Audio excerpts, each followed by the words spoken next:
With WWE trying to keep Kevin Owens and Sami Zayn happy, and when Johnny Gargano is expected to return to the ring, this is Wrestling Hub. My name is John, and you're watching the Wrestling Report for December 10th. Before we get into the rest of the video, make sure you subscribe to Wrestling Hub and turn on all notifications to stay up to date with everything in the world of pro wrestling. Also, don't forget to follow us on Instagram at WrestlingHubOfficial, and also follow us on Twitter at Wrestling_Hub.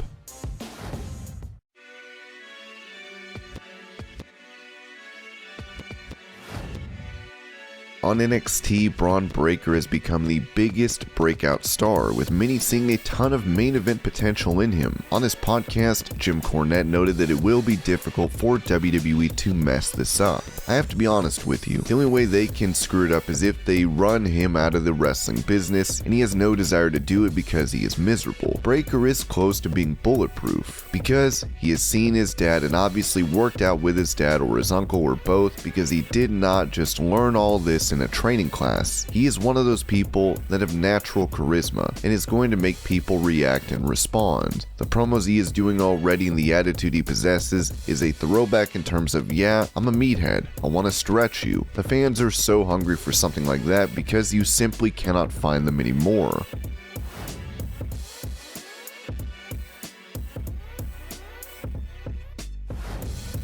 Following her return to SmackDown, Naomi has been in the middle of a feud with Sonya Deville. With this storyline being criticized for not having a proper in-game, Naomi noted on the Renaissance Man podcast that she has to fight with WWE to get longer matches. I think just in general, still trying to fight for the TV time. Getting matches that are longer than 2 minutes. Although you're thankful, because there's still so many women that aren't even getting the TV time, it's like, okay, I got 2 minutes. At least I got that. I've got 2 minutes to show and prove and get people behind me, but you want more, you need more, you know what I mean, to develop those stories and those characters. That opportunity has to be there. I realize whenever women in our industry are given that opportunity, they knock it out of that park every time, but it can't just be sporadically, it needs to be consistent. So that's what myself and all of us are still pushing for and fighting for each day, each week.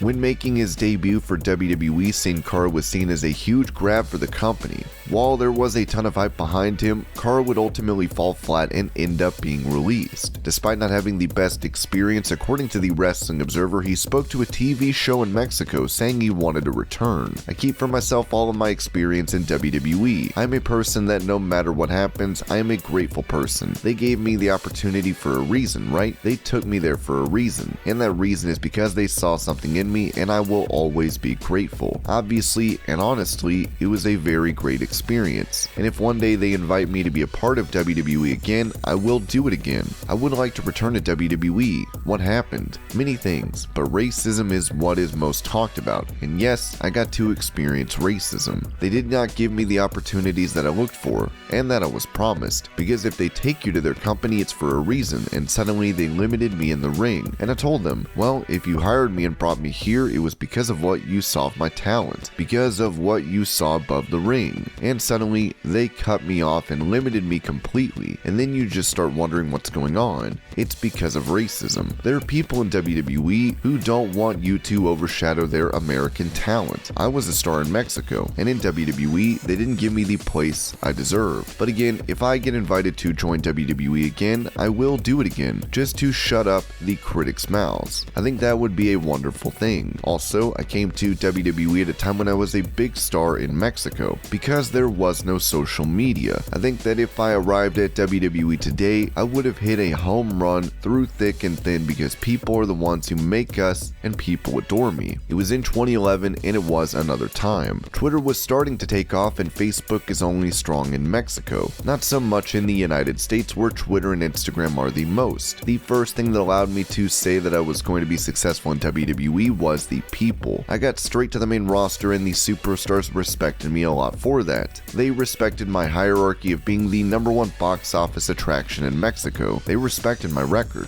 I once wrestled in 8 sold-out shows in a single day, and among the 500 WWE superstars, I was ranked number 3 of those who made the most money to WWE. I have learned to leave all the bad behind and take only the good. You have to leave the ego. I have learned from everything I did wrong to be a better person. I have a lot of injuries and surgeries, but I see myself wrestling for another 5 years. Wrestling is my life, but I also want to enjoy my family. Given his age, there is probably not a lot of interest in bringing Sin Cara back into the fold in WWE.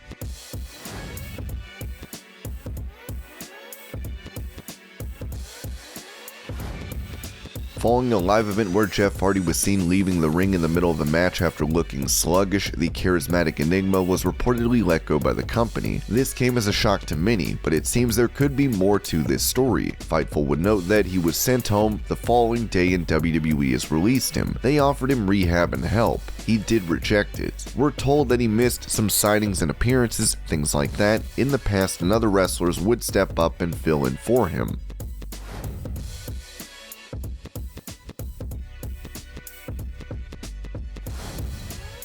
With news of Jeff Hardy's release, there were rumors that he was set to be involved in a program with the Universal Champion. WWE apparently noticed the reactions he was getting from the crowd, as Ringside News reported. We were also told that Jeff was not a problem. In fact, Roman and Heyman were said to be on board to work a match with Jeff at either the Royal Rumble or in Saudi Arabia. Hopefully Jeff Hardy is able to overcome these obstacles, as we wish him all the best going forward.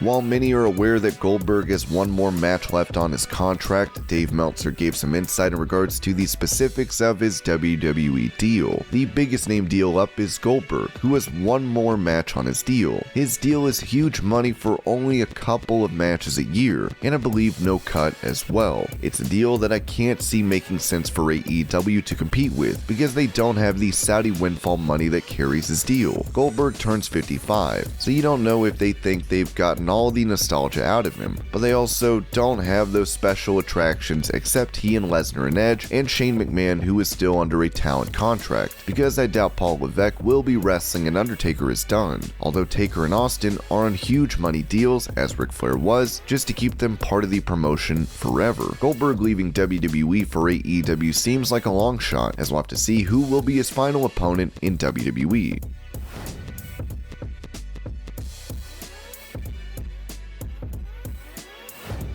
Given their abilities on the mic, the feud between CM Punk and MJF is a treat for many. Speaking to the New York Post, MJF talked about working with Punk, and mentioned what he is missing since returning to pro wrestling. Killer instinct. CM Punk would have done whatever it took to get a W, and he would have made sure it didn't take him 12 minutes to beat a schmuck like Lee Moriarty. It's absolutely nonsensical. I've seen the fire behind his eyes a couple of times ever since I've gotten in his face. I saw that fire in his eyes when we were in the ring talking back and forth. I saw that fire in his eyes when I said I was going to put his disgusting flea-ridden mutt Larry down last week. I look forward to seeing the fire in his eyes again, but I want that flame to keep running. I think what that's gonna take is CM Punk to understand that if he wants any shot at getting a match with me, I need that flame 24/7, 365, just like the one I have, because when I get in the ring with Punk, I don't want any excuses. I want the best version of CM Punk.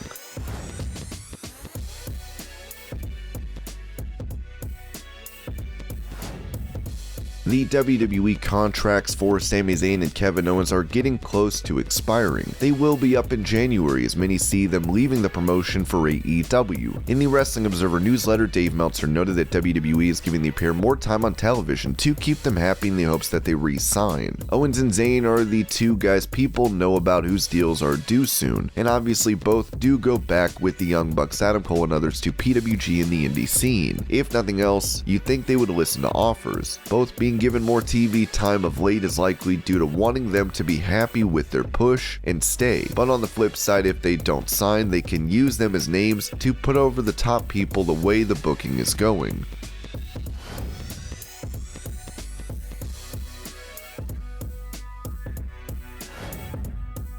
For NXT 2.0 this week, Johnny Gargano had a moment with fans to let them know of his uncertain future. Now he is expected to be taking time off while his wife gives birth. Dave Meltzer would note what would happen if Gargano decided to stay with WWE. In the case of Gargano, at press time he had not made up his mind and was categorized by those close to him as a difficult decision. He was given a strong offer to stay, but the reality is he would be in NXT with the new direction. He would not be the focus, but he probably would be kept somewhat strong with the idea of having him mean something to teach and put over the talent they were looking for on the main roster.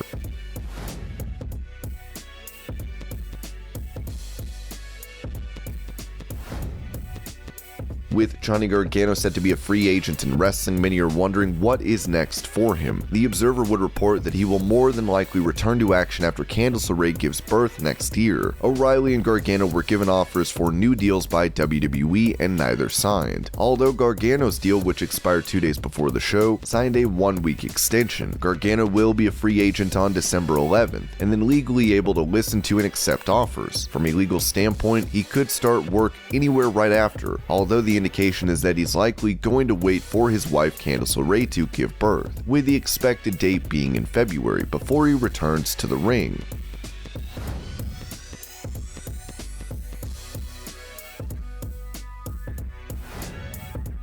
Going back to Jeff Hardy, many are wondering if he will go to AEW and join his brother Matt. Still, Dave Meltzer would note that AEW might hesitate to sign Jeff. Given his name value, one would think most companies would have interest in him, but for AEW, there has to be a question regarding signing him due to the nature of refusing rehab. A revitalized Hardy Brothers, something nobody expected to happen again given that Jeff had signed a new long-term deal with WWE, in that tag team picture would be hard to turn down. It would have to be on a zero-tolerance deal.